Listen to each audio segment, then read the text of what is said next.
I'm Mark Unger, producer of Roundtable. Because we find this presentation so special, we really would like for you to see this. Please watch.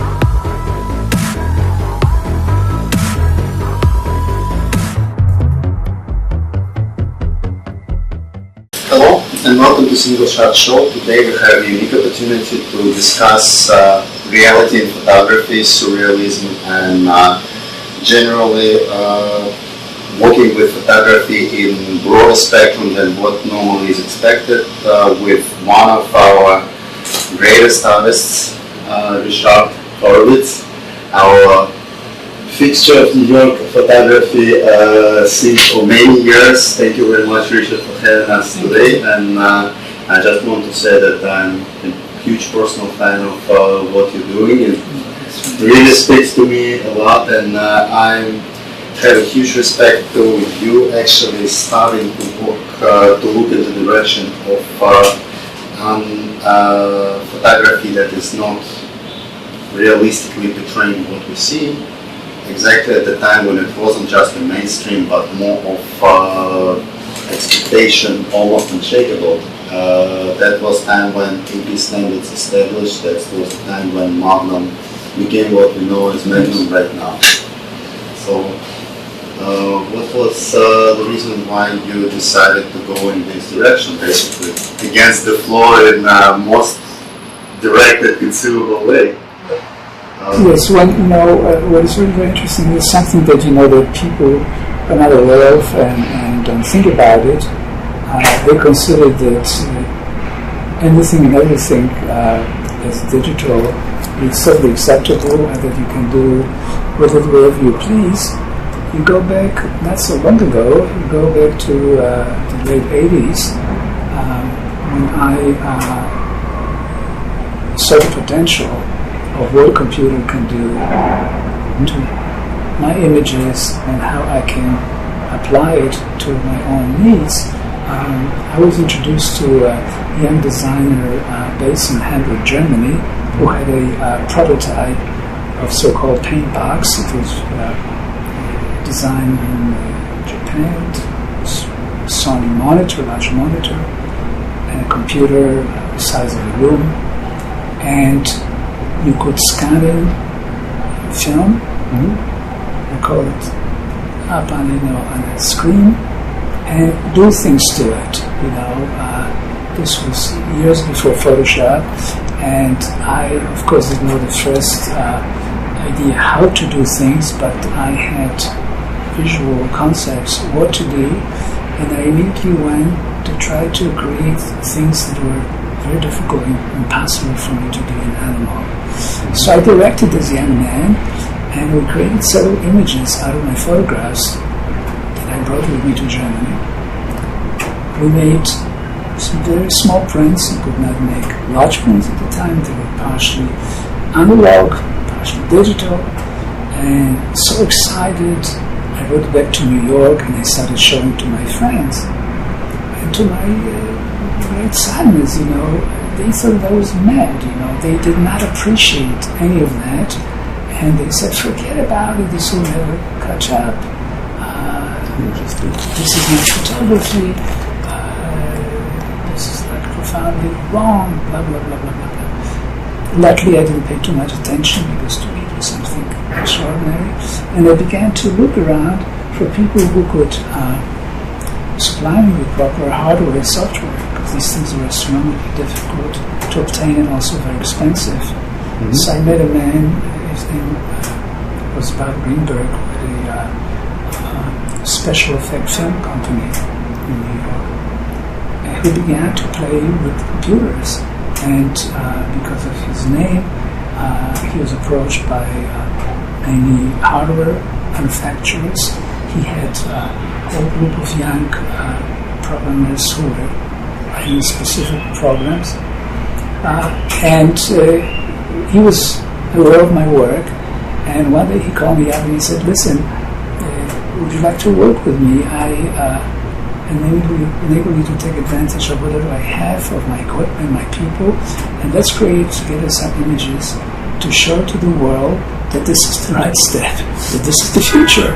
So I said, by all means, and I started, creating pictures. Initially, it was very difficult because as much as I found resistance among my colleagues, photographers, I found tremendous resistance among programmers who were mostly mathematicians or not artists, and they could not understand what I was after. And also the language that I used, that was so common in photography, was totally misunderstood by them. So they looked at me like half seriously, and they were not very helpful initially. But the moment we began to create images, we became great friends, and they went out of their way to help to develop new ideas. And this was the beginning, and when these things came out and they were shown at different venues, we created a lot of stars, there were a lot of awards, and it was at the beginning, it was the first step to make people aware this is something that we could really work on with, that this is something that's going to really be the future. And it still took a few years before things got to a point in which I feel comfortable actually operate computers. I had to learn a lot of things and self-taught. I never studied photography, I never studied computer technology. All I studied was fine art. And that is what really helped me, because everything that we do in photography is a reflection of what exists in great museums. And everything that we know about composition, about lighting, about color, it's all there, about ideas, it's all there. So why not draw from that as opposed to looking through glossy magazines and get excited what's popular or acceptable at a particular moment. It's actually one of the most peculiar things about all phenomena of accepting surrealistic in photography. Photography as art adapted virtually everything from fine art and specifically painting. Yes. The composition, the color theory, even the way of displaying works is majorly is a result of what was invented for paintings. Sure. But one thing photography always refused to make a mainstream was a right of the artist to see and portray reality as he sees, not as reality exists. That was abolished in visual arts and in painting in late 19th century, and it's still been what most people believe to be right about photography up to this day. Look when Impressionists came about, how resentful the Academy was. But in history, in art history, you find these changes that provoke a lot of resentment. And this thing is also true in photography. And also, there are some people who resent photography, or at least they used to resent photography because it's not one-to-one contact between human hand and a piece of paper or canvas. You work through like another box. You work through another apparatus. But we, fortunately, I think we passed this hurdle, and right now people don't question anymore. They just question what are you supposed to do with it. And some things are right, some things are wrong, and it all are based on whatever ideas various curators have, various gallery owners have, or photography historians have. They all have their own agenda, and they will tell you what is right or is wrong. Sometimes they contradict each other, nevertheless, they are the people to decide. And we cannot really allow ourselves to be manipulated by them. We have to do what we believe in and understand that virtually it's impossible to be liked by everybody. There are people who resent you, there are people who criticize you, there are people who will love you. You know, if you find 1% of people who will love you, that's fine. You know, that's fine for me. If 1 out of 100 loves your artwork, That's really enjoyable. And you also learn not to do things for others, do things for ourselves. But of course, if you find that there's a reaction on the outside, more power, to us. That's much better, and it's really enhancing. It's what we do. Let me ask you something. You mentioned that question right now is what is right and what is wrong. Do you believe that there is actually anything that is specifically wrong in this context? There is something that we can do physically with photograph that we shouldn't be in a situation of that? You see, the concept of right or wrong doesn't exist in my mind. Unless it comes to something in terms of morals that you mentioned before, there was some... But this is our own decision. You see, of course, we decide to ourselves what's right and wrong, but not what people tell you is right and wrong, and you don't really listen to people who tell you what you can do, what you cannot do, because it's very limiting, and it's just really silly. First, you master technique. You have to know how to do things, because you can talk forever what you're going to do, what you would like to do, but unless you're able to actually produce it and share it with others, it's not meaningless, but it's different. Maybe you can write poetry, you can write books or whatever, but you're not a photographer. Because photography is something that that sits in front of you and is there, and you have to actually make it. Because otherwise, you're looking at a blank, clean piece of paper, right? Naturally, so yes. You're looking at an empty canvas. You have to put your first touch on it. The same thing is with with photography. That's why I go back to the beginning when I used to work in the darkroom. This marvelous magic thing when pictures are actually appearing, when you were developing them, that from nothing all of a sudden, an image came up and it stayed there. If you fixed it properly, it stayed there. There's a parallel, what happens in your mind, I have ideas, and sometimes, I put them down on paper in front of sketches, or I make quick computer sketches before I used to do it on paper. And then if I find something interesting worth of developing, I go after it. I take one picture, I take hundreds of pictures, I draw from my archives.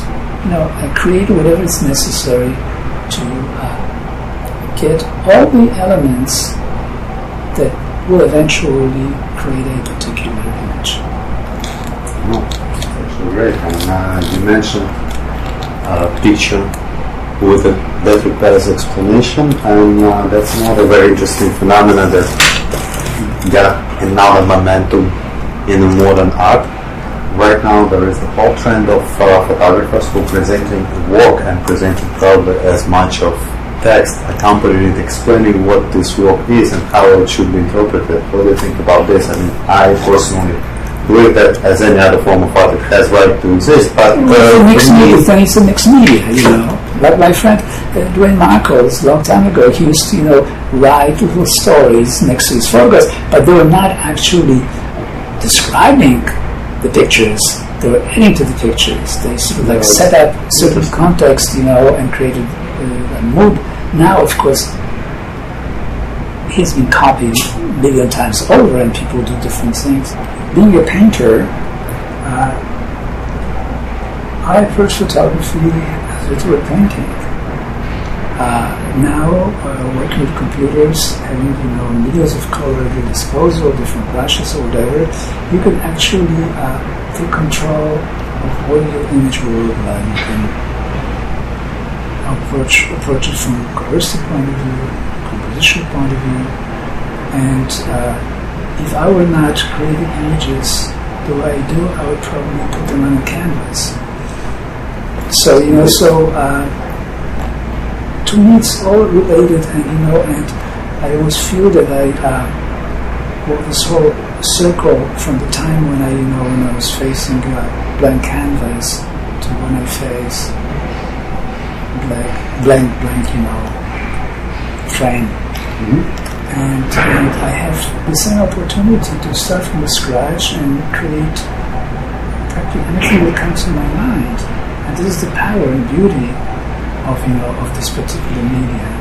So I enjoy it immensely. I can never get bored working. I sometimes spend hours. I sometimes panic to see how much time I spend in front of a computer. But but it is wonderful. It's wonderful that I had this opportunity to do it, and hopefully share it with other people. If they're interested, that's great. You actually mentioned that some of the spectators of your work was interpreted in unexpected ways, but do you remember any instance when it was so completely misinterpreted that it actually was somewhat unpleasant? Yes, I remember, there are some people who believe that my photographs should be analyzed by psychiatrists. Really? Yes, not necessarily to put like a bad, note to it, but that they, to some extent, open my soul and enable me to express what my inner feelings and ideas may or may not be. I try to stay away from images that one would consider autobiographical. Okay. Yet some people who know my biography tend to, connect these things. And whenever I create an image that I consider to be very uplifting, amusing, funny, they see horror, believe it or not. So what do? You laugh and say, okay, that's fine, that's not me, but that's what you want to see my work. So it is, sometimes, I know it used to be much more annoying than it is right now, but let's face it, if I try to move away from reality, I decide not to dwell with horrors of everyday life, and not to be impacted by all the terrible things that you read about, what's going on, right and left. I leave it to for journalists or into war photographers. You see, they do something that I could never do. But I chose to be positive, to be whimsical, to be humorous. Yet people, in spite of my intention, of my effort, take a different angle and see something else in my work. And that is something that is interesting, to put it mildly, and something that I frequently have to deal with, cope with, but I learned to live with it. That's actually a very interesting situation. In one of our previous programs, we actually had our guest expressing very interesting thought. He's a street photographer and deliberately non-journalistic street photography. He's interested in the moment, in the anecdote of the street, in the feeling of the street, decisive moment precisely. And at one point of the program, he said that he believes that journalistic photography and journalists never made this world a better place. They reported on things and they reported on all those horrors, but those reports are, in the end of the day, not making anything better, just basically feeding, and I'm continuing here, thought that part wasn't part of what was specifically said. Basically, they are exploiting those moments for the media purposes, but not really creating any positive change most of the time. I mean, it's very debatable how it looks at the journalistic photography, but as a photographer actually interested in art photography more than anything else, I, in a way, can understand where he was coming from. Indeed, reporting on horrors is not making those horrors to be any less. There's a magnificent photographer who happened to be a friend of mine, James Naturally, who's a great war photographer. And I admire him immensely. He's extremely courageous. He was wounded many times in his life, but he manages to, to find beauty in horror. I mean, quote unquote, it's not intentionally done on his part, but when I look at his photographs, my first impression is horror. I see horror. But then when I look carefully and I see the way images are composed, the lighting of many of them, I'm amazed that you can find, whether it's conscious on his part or unconscious, that you can find some beauty even in death. So I take what you say, that that you see those images, those horrific images. You see them in photography, you see them on television, you see them. They make very little impact. They say that that had we had this technology in World War II, things would be different. No, because people would look at it and living their own sweet life. Very quickly they would forget what they saw and then go back to their own things, to their own life. We never learn from the past. I mean, it's becoming pretty evident. You consider what we're going through right now, you think that people get smarter, that each generation draws more conclusion from the past. Nothing happened. Everything repeats itself. History repeats itself. There are bad moments, there are good moments, and that's what life is all about. It's a combination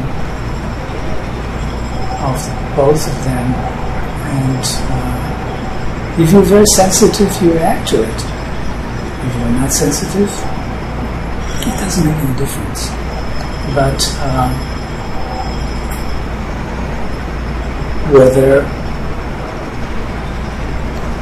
capturing reality is the right way of going about it, or whether creating or capturing your own world is the right thing to do. Who is to say?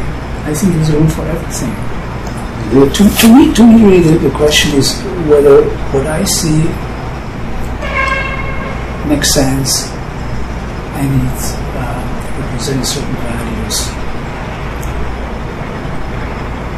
Then I can say power to the photographer. He knows what he's doing. He found his own agenda. He found his own interest. Let him do the best he can.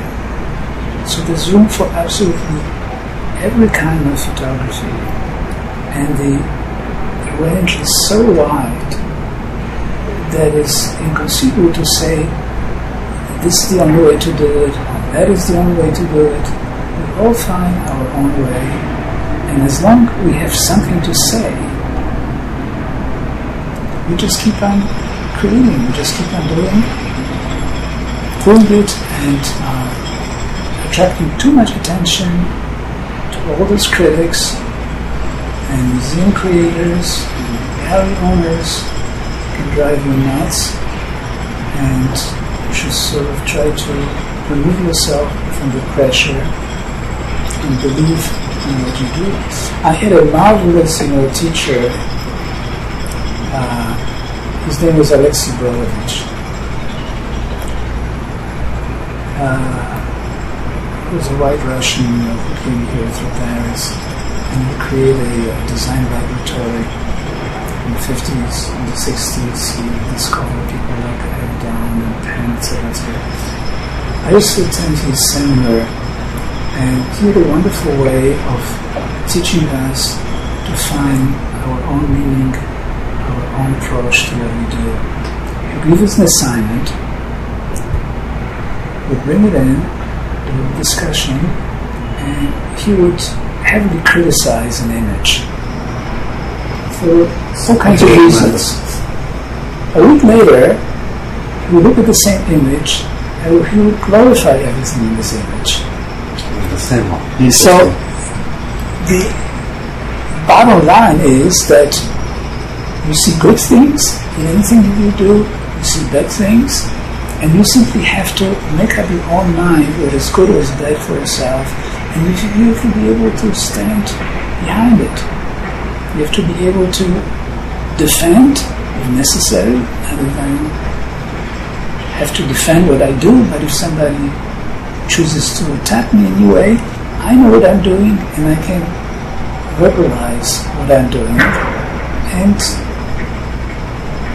that's really the way to go. And this is the idea, this is the philosophy that very much attracted me, and it's lingers with me. It has been lingering with me most of my life, and became a very positive need to deal with whatever other experience you get showing your work, with other explanation or other rationalizations, rationales rather, they give you looking at your stuff in order to prove whether it's right or wrong. That indeed is very interesting. That brings us to probably the most fundamental question about art.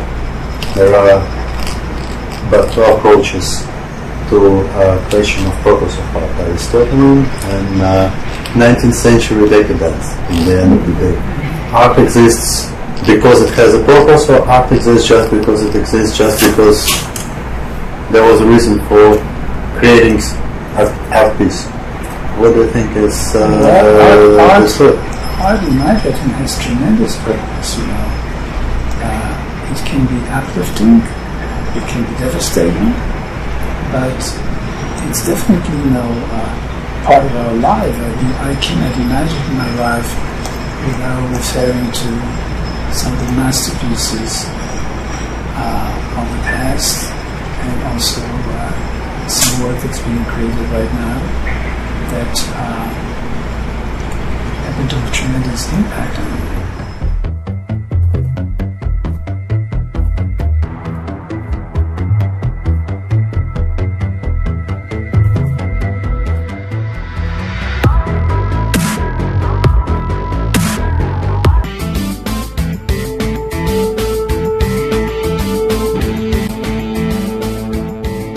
I hope you found that worth watching as much as I did. I'm Mark Unger for Roundtable. Thanks for watching.